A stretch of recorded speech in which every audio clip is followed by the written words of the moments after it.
ఓం గం గణపతయే నమః.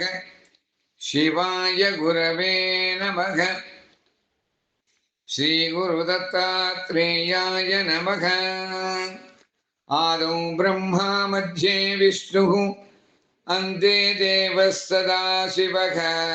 మూర్తిత్రయస్వరూపాయ దత్తాత్రేయ నమోస్తుతే.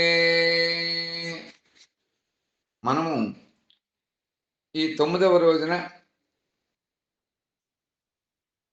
శ్రీ గురు దత్తాత్రేయ స్వరూపమైనటువంటి శ్రీ నృసింహ సరస్వతి స్వామివారి శిష్యులైనటువంటి సిద్ధముని నామధారక శర్మ అనేటువంటి వారి యొక్క సంవాదంతో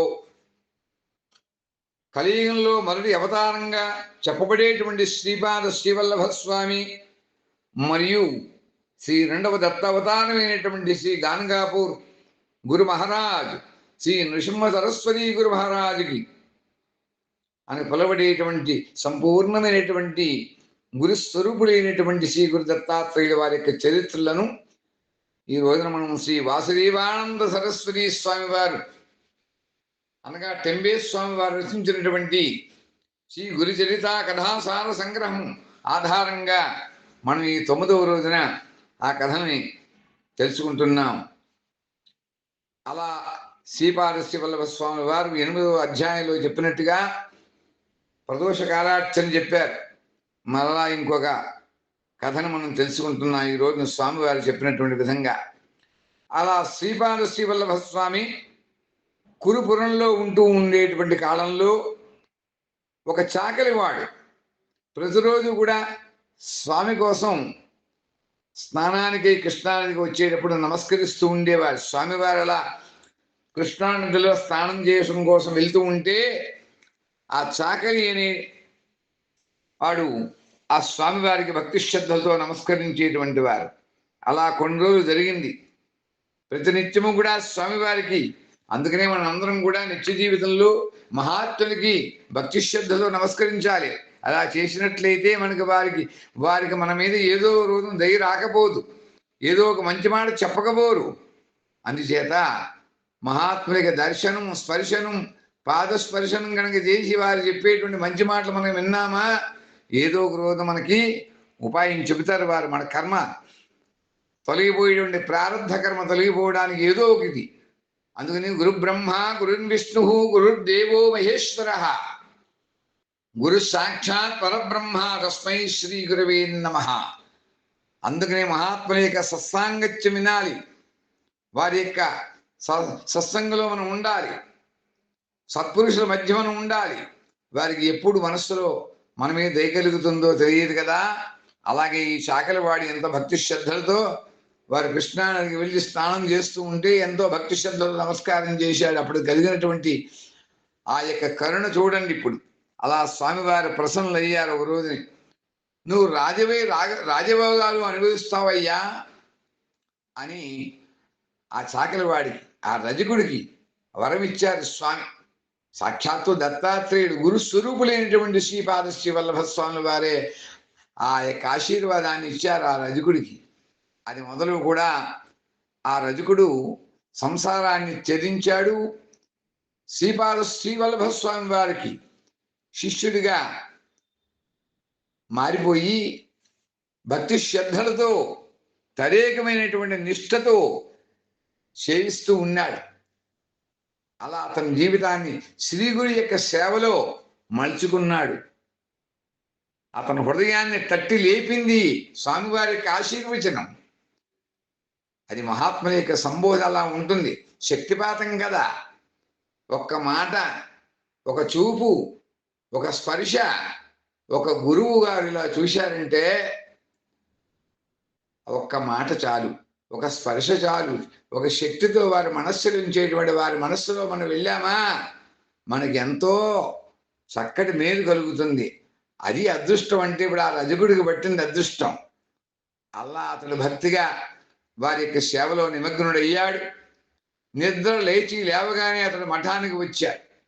శ్రీపాద స్వామి వారి యొక్క ఆశ్రమం అంతా కూడా నీళ్లు చిమ్మి శుభ్రం చేస్తూ నీళ్లు జల్లేటువంటి వాడు. ఇది అతనికి నిత్యకృత్యం అయిపోయింది. ఇప్పుడు గురుసేవలో ఉన్నాడు. అందుకని పెద్దవాళ్ళు చెప్తారు, గురుసేవ చేసుకో, గురుభక్తి తత్పరుడై, గురుభక్తి పరాయణుడిపై ఉండు. ఏదైనా నీకు అవకాశం కలిగినట్లయితే గురువు యొక్క సేవ చేసుకోవాలా.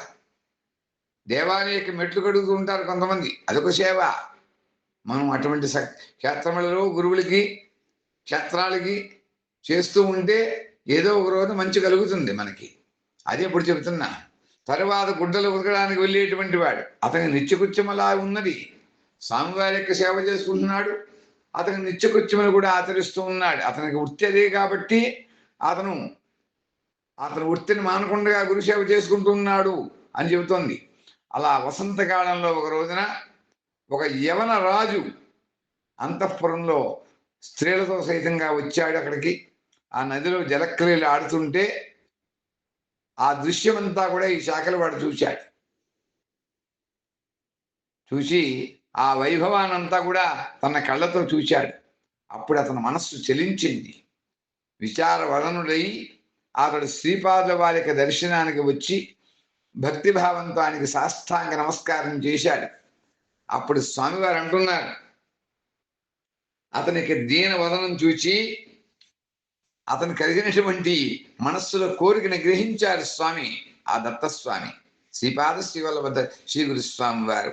ఓ రజక, అలా విచార మనస్కుడివై ఉన్నామేమిటి అని అడిగారు. అప్పుడు ఆ రజకుడు అంటున్నాడు, స్వామి, ఒక యవన రాజు వైభవం చూచి ఈయన ఎంత భక్తితో తన గురువుని సేవించాడో కదా, ఇంత వైభవంగా ఉన్నాడు. మా గురువు నాకెప్పుడు ఇటువంటి ఐశ్వర్యాన్ని ప్రసాదిస్తాడో కదా అని అనుకున్నాను నా మనస్సులో అని నిజమైనటువంటి మాటని శ్రీగురువుల ముందు వినవించుకున్నాడు. అప్పుడు శ్రీపాద వారు అంటున్నారు, రజక, నీవు ఇప్పుడు వృద్ధాప్యంలో ఉన్నావు. నీకు రాజ్యం ప్రసాదించిన నువ్వు ఇంద్రియ భోగాలు అనుభవించలేవు. అందుచేత మరు జన్మలో యవన దేశమైనటువంటి మధురకు రాజువుగా అయి నువ్వు తప్పకుండా వచ్చేటువంటి జన్మలో నువ్వు మధురకు రాజు అవుతావు.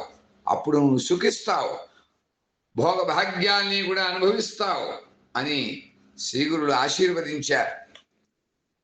తర్వాత కొంతకాలానికి శ్రీపాద స్వామి వారు తమ తదుపరి అవతారం దాల్చడానికి ఆశ్వీజ ద్వాదశి రోజున అదృశ్యమైపోయారు అని ఈ అధ్యాయంలో చెప్పడం జరుగుతోంది. ఆ కురూపురంలో ఉండేటువంటి శ్రీపాద శ్రీవల్లభ స్వామి తన కీర్తి ప్రభావాలు ఇంకా ప్రజలకి అర్థమవుతున్నాయి అని వారు గుప్త రూపంలో అక్కడ అవతారాన్ని చాలించారు అని ఈ యొక్క 9వ అధ్యాయంలో చెప్పడం జరుగుతోంది. అందుచేత ఈ అధ్యాయం యొక్క సారాంశం ఏంటంటే, మన అందరం కూడా సద్గురువులు, మహాత్ములు, పుణ్యమూర్తులు, గురువులు, పెద్దలు, మాతాపితా గురు దైవం ఉన్నారు కాబట్టి శాస్త్రం అందరి యొక్క ఆశీర్వచనాలు కూడా మనం తీసుకోవాలి. 10 మంది గురువుల దగ్గర వెళ్ళినా మనం ఒక్క గురువు యందు భక్తి నమ్మకాలతో శ్రద్ధతో వారిని సేవిస్తూ ఉండాలి. అటువంటి వారికి మనస్సులో నిష్కల్మషమైనటువంటి సేవ చేస్తూ ఉండాలి. ఎక్కడ సత్పురుషులు ఉంటారో అక్కడ మనం వారి సేవలో ముందుగా నుంచి సేవ చేసుకుంటూ ఉండాలి. అది ఏదో ఒక రోజున మనని, మన కుటుంబాన్ని కూడా కాపాడి మన ఉన్నతగతి కలిగజేయడానికి వారికి అనుగ్రహం మనకి ఎంతో మేలు చేస్తుందని ఈ కథ ద్వారా తెలుసుకున్నాం. తదుపరి అధ్యాయంలో రాబోయేటువంటి కథా విషయాన్ని మనం తెలుసుకుంటామని చెబుతూ ఈ రోజున మనం స్వస్తి చెప్పుకుంటున్నాం. స్వస్తి ప్రజాభ్య పరిపాలయంతాం న్యాయేన మార్గేణ మహిం మహీషాః గోబ్రాహ్మణేభ్యః శుభమస్తు నిత్యం. లోకాః సమస్తాః సుఖినో భవంతు. శ్రీ గురుః సర్వకారణభూతా శక్తిః, పరమగురుః సర్వకారణభూతా శక్తిః, పరమేష్ఠీ గురుః సర్వకారణభూతా శక్తిః. శ్రీ గురు దత్తాత్రేయం అనంతకారణభూతా శక్తిః. ఓం శాంతి శాంతి శాంతి.